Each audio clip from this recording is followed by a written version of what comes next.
Hello everyone, welcome back to the channel. In today's video, I'm going to show you exactly how to change the batteries on Blink Floodlight Camera in 2026.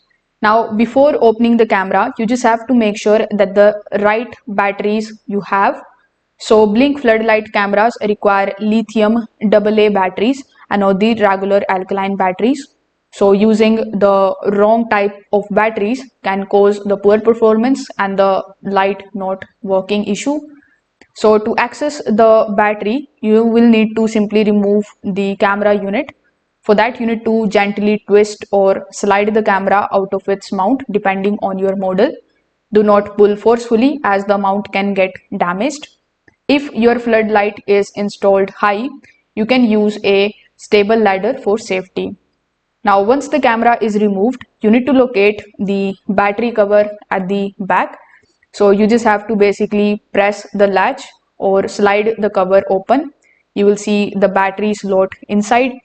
So here, simply remove the old batteries and insert the new ones. Just make sure that you match the positive and the negative ends correctly. Do not mix the old and the new batteries. You can use the fresh lithium batteries for best performance. After doing this, simply close the battery compartment securely.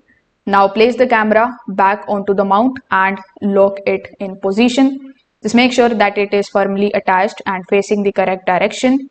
Then you can open your Blink application. Then in it, you can check the battery status.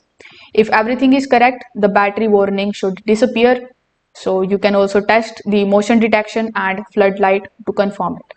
So if this video helped you out, make sure that you like this video and subscribe to the channel. Thanks for watching.